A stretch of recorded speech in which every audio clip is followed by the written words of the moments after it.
swim, he liked to go and have fun and play games.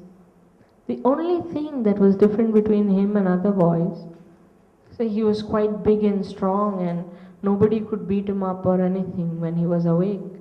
But this boy, when he fell asleep, nothing you could do to him would awaken him.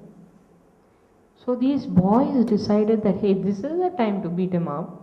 And they would gang up and beat him up, and he didn't care. So this boy, when he was about 14 or something, had this experience that he saw somebody die. He saw some very close relative die, and that man's body was kept there like anybody's is. And then he decided, I want to see what this experience is. I want to see what is beyond death. So he lay next to that man and just died. He stopped breathing and he died. And then he felt nothing. He came back to life and he said, I am always. I was never born. I'm never going to die. I'm an eternal being. What am I afraid of? I am not this body. So he wrote a letter. He took the money that his brother had kept for the fees to pay up for school. He took that money and he wrote a letter to his parents saying, this thing is going for the right reasons. Let it go. Don't come after it. Let it be. Forget about it. You lead your lives. Let it be. Let it go. He took a train. He got down somewhere before he was supposed to, and he walked about 28 kilometers to the town of Tiruvannamalai. And then he went to the temple, and underneath there is another, it's called Patala Lingam. There is another lingam there, and he sat there and just kept quiet. He kept quiet and he just went into himself and drowned in himself until ants came and made holes in his fingers and boys came and threw stones at him. It didn't matter. He was just there until another man saw that this was a divine being. But he was a boy. He was 16 or 17. So he brought this boy out and fed him something. And all this boy wore was, he had a holy thread because he was a Brahmin. But he threw it out and all he wore was this loincloth. And all his life, all he wore was this loincloth. And when this loincloth tore, he would take a thorn from the thing and try to stitch it back up. When little animals and monkeys came, they would have fights and they would come to him and explain their disputes to him, and he would make a decision and they would, take it to heart. They listened to him. And slowly, the light was so powerful that it attracted people from all over the world. Not one or two. Till today, they're coming in thousands. The books he has written in Tamil are translated into God knows how many languages. And people from Russia, people from the US, people from everywhere are coming. Still they're coming to him. He's no more. But still they're flocking. They're flocking there to where his body used to be. And when his close, very close disciples came to him and said, oh my God, you're going to be gone. I don't think I can bear to live without you. He said, where can I go? You think I'm this body? I'm always here. I'm in you. I'm in everything. This man didn't study anything. This man didn't own a single penny. This man had nothing. What he had was a direct connection to the universal being, to the cosmic source of everything. He was not a man. He was pure being. So, people flocked to him. CEOs flock to him because they crave what he has. They crave peace. They have gone to that level where they have been taught that material stuff cannot bring them that peace, cannot bring them that happiness. I'm not here to say that don't go after success, because that is what our society requires. Do all the things you need to do to live in this life, but do them knowing who you are, knowing that happiness is within you, not without. Do them knowing that something is acting through you. You are not the actor. Don't be arrogant about your success. Don't be callous with it. Be human beings first, and then be successes. I guess that's all I wish to say. I'm very happy that so many people came here and listened to me so attentively. I would like to open the space up for any questions you would like to ask. Anybody is interested, they can ask. Oh, just by the way, if anybody interested in knowing, the man in the loincloth is a man, I won't call him a man, he's a saint. His name is Ramana Maharishi. Ramana Maharishi, anybody is interested, I would like to recommend a few books. One written by Ramana Maharishi is called Who Am I? Naan Yar. And there is another man, very, very interesting man. He was actually in Maharashtra. He had studied only to 2nd grade, and he had a bidi shop. This man lived in some chawl in Bombay, didn't know anything. And he had a guru, his name was Siddharameshwar Maharaj. And he went to that, and the guru said, "You are not your body." And all it took was a couple of years of self-inquiry, and he got it. And then to this shawl, to this little room on the mezzanine floor, people from all over the world flocked to this shawl which had communal bathrooms. People came in Mercedes Benzes, and they came in BMWs and God knows what else. He only knew Marathi, and he had a disciple by the name Ramesh Balsekar, who was also a great soul, who recently attained Samadhi. He was like some person in the top post in some bank. I'm not good with specifics. But after he retired, he came and he just stayed with Nisargadatta Maharaj, and he translated Marathi to English, or later on it was French and Spanish and German and whatnot. But those teachings, you can call them, that he made in Marathi were translated into a book, and that book is, I mean, it's my personal favorite. It's called I Am That.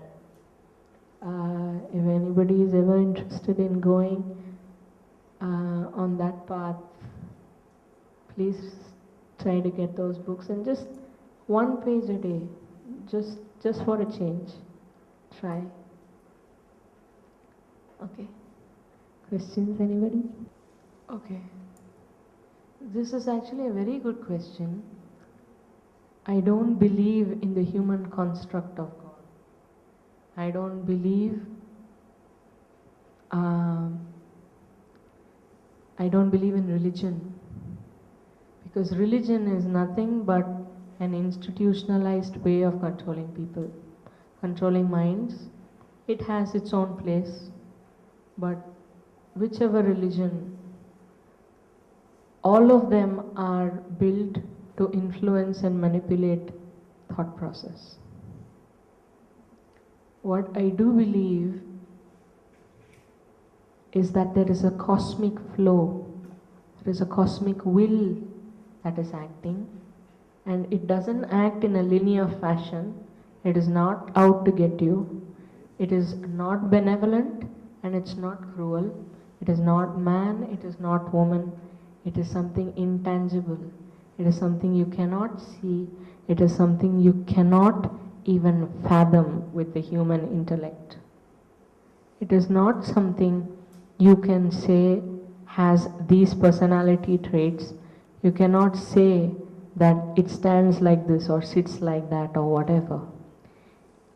The Hindu mythology or the Hindu system that a lot of people refute or find fault with because it has so many so-called idols. These idols are actually symbols. They are not physical things. They are symbols that allow the human mind to go beyond itself. They are symbols that take it into that space where it can be in its own natural juices. It's blissful, it's quiet, it's silence. There is no thought process. There is no I. That's what I believe in. To me, that is God. You want to say something? What is according to you peace of mind? Thought-free state, need-free state, desire-free state, where I am not there. There is no I. There is nobody here seeking your approval. There is nobody here looking to gain something. There is nobody here having any ulterior motives. There is just silence. There is love. There is affection. It's very simple. If somebody is having so much of responsibility, how we can See, that's again a good question. These responsibilities are placed upon you by society, by your own relatives, and these expectations are there for everybody in various degrees. But the truth is that when we act, we don't have any control over what happens. We can act in the sense that we want what is best for everyone around us. We can act with the right thought processes, and in that way, naturally, our responsibilities will be fulfilled, but our greeds may not. See, if you're earning 20K and you have a wife who says, "What are you doing? You have to get 50K," that responsibility may not get fulfilled very happily, and you might not have peace of mind. But if you're happy within yourself, if you're happy and if you can somehow express to your wife that why I can be content in this, I can be fulfilled, I'm happy with the work I'm doing, and in that way she can also understand that it is okay to be content. It is okay to say, you know what, I have enough. I have enough. I can be happy with this. Then the responsibility will not become a burden. Then the responsibility will sit very comfortably on your shoulders and you'll be happy with them. Yeah? Okay. Yes? What's the purpose of your life? My life. I think I'm seeking my own purpose, but for me, my purpose is one of self-discovery. I think it is a very difficult road and it's a very difficult process, And it's very easy for me to say, you know what, my life sucks. You know, all of you are doing such fun things. You're going to the discotheque and dancing, and you're flirting with the guys, and God knows what not. Life doesn't have anything like that. I don't have any outlet, I don't have any distractions. But my life is so special because of it. I don't have distractions. I can go after what is real. I can set aside the illusion and try to seek what is eternal. And that's what I think is the purpose of this life. Self-discovery. Okay. Anybody else? Can I ask you this? Yes, uncle. Do you believe in destiny, or do you believe, as the poet said, that we are the master of our fate, we are the captains of our soul? This is a dispute that has been going on since time immemorial. The dispute between self-will and destiny. Do I have the choice to control my future? Do I have control over my actions? Or is everything predestined? Ramana Maharshi was asked this question, and his devotee was fanning him with an Indian fan, and he kept it on the ground, and he said, "Is this too predestined?" And Ramana Maharshi said, "Yes." He said, "What is meant to happen will happen no matter how you resist it, and what is not meant to happen will not happen how much ever you try." These are very famous words, but these are Ramana Maharshi's words. I honestly believe that there is no choice. That everything is predestined. Everything is controlled by a higher source, and it is our illusion that we have control.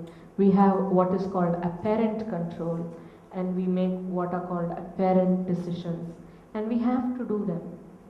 But they happen along a path that is already fixed for us. That is my belief.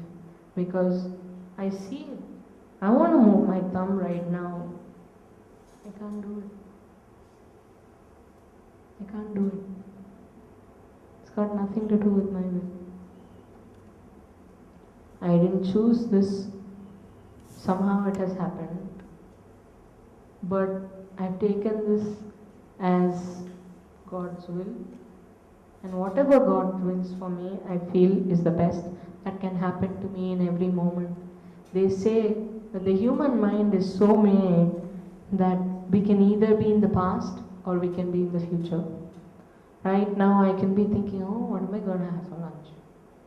Or I can be thinking, you know what, I ate too much last night, too many calories, I'm going to get fat. We can be regretting the past, or we can be thinking of the future.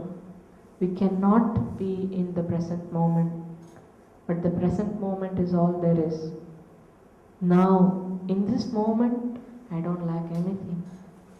I'm a self-fulfilled human being. And each of us is that in this moment. But we are not taught those things. We are taught to be out there, always be looking in the future, always be making plans. If our plans succeed, we are successful. If our plans fail, we are failures. That one more question. It would have been very easy and convenient to give up. What made you not? Again, if I had been given a choice, I would have given up long ago. But I don't have that choice. My system, the personality traits, this body-mind organism that I think is me, is built in this way. It's built to be happy, it's built to be positive, it's built to make the best of everything.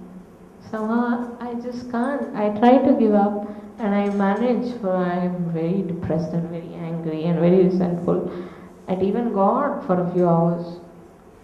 And then I can't be that way anymore. I don't know. I think that's the greatest blessing I've been given.